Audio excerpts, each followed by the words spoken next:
Hello, I'm the Watch Golem, bringing you videos on clocks, watches and horology in general. So, welcome this sunny Sunday morning. Customary wristwatch check. Yep, still got the Tag Heuer 2000 automatic, loving it. And I'm also wearing my Accurist with the Miyota 3S05 movement. The clocks have just gone back, so I hope you've all reset your watches and your clocks. So today I have something I've wanted to do for a very, very long time. So I'm going to thank my friend Rob for lending me his timepiece. And here it is. It is a Seiko, and this one is fitted, the quartz chronograph fitted with the 7A38 movement. Now it's not a 7A28, but it's a very, very similar movement. 15 joules. The only addition it has is it has the day and the date. Now, I've got hold of this because I met up with my friends the other week and Rob had his watch and he said, oh, it stopped working. And a few years ago, the 10th of a second had stopped moving, which I fixed for him. And this time the central chronograph seconds was not working. So basically, when you started the watch, the chronograph, that would count round and that wouldn't move. Unfortunately, I should have done a video of this before I fixed it, but there we go. Such is life. So I fixed that bit first, and that was great. And then I noticed that the minute counter wasn't going round. So it stopped, went in there, and I fixed that. And now it goes round and it counts and is working as it should. Now, I really, really, really, really do like these 7A28s and 7A38s. I don't own one. I would like to own one, but they are a bit on the pricey side, and the majority of the ones that are available aren't like this. They've usually got two-tone colours, etc., which I'm not a great fan of, even though I know I'm wearing my Tag Heuer 2000, and that is a two-tone watch, but we all make mistakes in life. However, I do think it suits that watch. But so the reason I'm letting this run, I just want to show you that I did actually fix the minute counter, because as it gets around the top, it will flick round. What I didn't realise is these 7A28s and 7A38s have there you go, a split function, split timing function. So you just press the top left button here. It pauses, so you obviously take a reading for whatever it is you're measuring. And then it catches up and you carry on with your timing. So that's great. So stop, do a reset. They all reset. Boom. Now, this Seiko suffers all the things that quartz watches suffered back in those days, which is, as you can see, alignment. If you look here, yep, doesn't quite line up at the top, but it's not bad when it's running. The constant seconds down here is out by half a second. A minute counter's kind of okay. But hey, it was then, well, I think this one's from 1988, but that was typical of the period. I will show you what I fixed. So bear with me while I take the back off.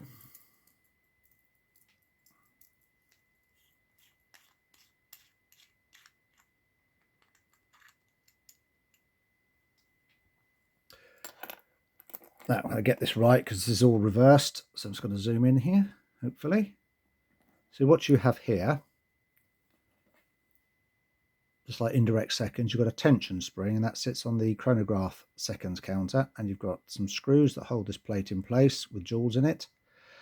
And long and the short of it is the lubrication in this had all dried out, gone horrible, and gone sticky because of what I've been used for a bit. So I took this off, I cleaned it up, I redid the lubrication on those jewels. That got the seconds, the chronograph seconds hand working. And then to get the minute counter over here, I didn't remove this plate. I just went in there, did a little bit of lubrication on the jewels, a little bit of a clean up. That got that working, and off it went. But it's good to look at the back of these because you can see it's your battery. Down here you have a trimmer, so these can be adjusted. That's the trimmer. And it is a 15 joule watch. The jewel there, one can't really see. I'm sorry, I've not got my ultra fine glasses on. There's a jewel behind that, jewel there, jewel there. So 15 joules in total. What it doesn't do, which I'm going to get my Miyota on here in a moment, is it doesn't have a mechanical reset. And it's interesting to make a comparison between this movement and my Miyota, because both watches are from the same period, give or take a year. I think my Miyota's slightly older, even though the 7A28 came out in, I think it was 81.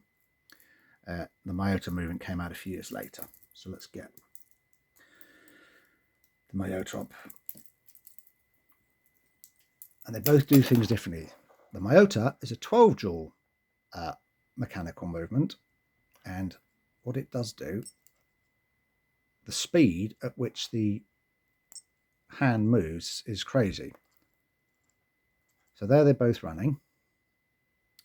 As you can see, the Seiko does a 1/10 of a second, but the Miyota does a 50th of a second. The Seiko measures up to 30 minutes.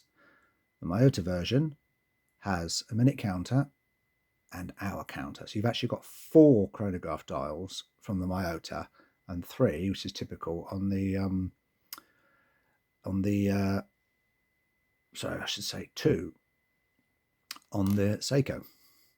So you get a lot of information off the Miyota, and it does do things differently. What it doesn't have the split timing, whereas the Seiko does. Both chronographs carry on continually working.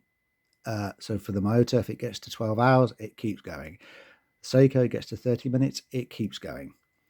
The Miyota, it stops the 50th of a second counter moving after 3 minutes. The Seiko, I think it's after 15, so it's quite a lot. So it does use the battery up a fair bit. But there you go. But what I really want to show you is this. So I'm going to stop this. I'm going to stop the Seiko. I'm going to try and do this now. So just going to have to work my fingers around, and there's a lot of light coming in today. I'm going to reset both watches at the same time and just look at the speed. They're roughly the same place. Just check out the speed of, hold on, gosh, the Miyota. 1, 2, 3.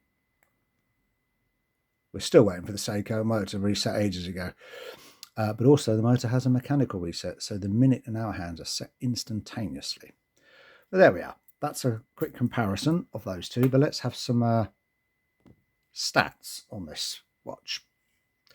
So let's see what she comes out at.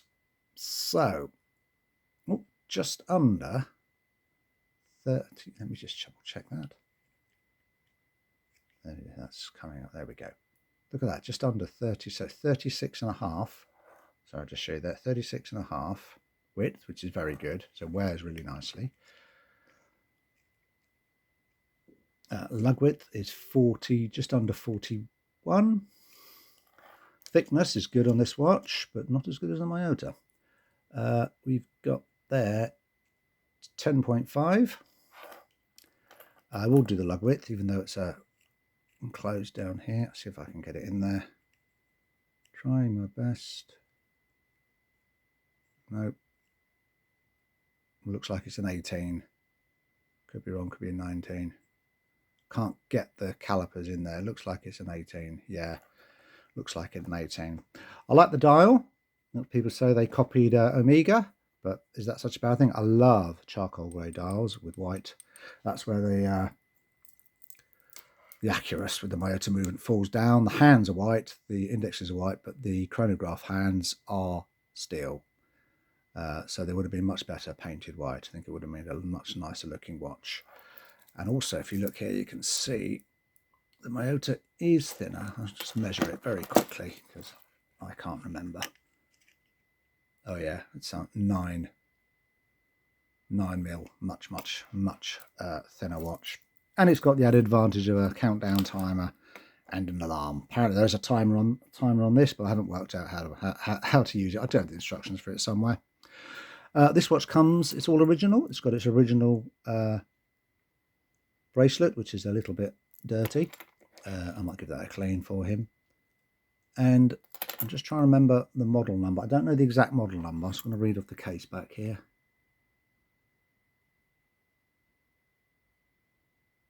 Yeah, apparently it's a 7270, but the dialers are a 722. But all in all, these are fantastic watches. I'd love to own one.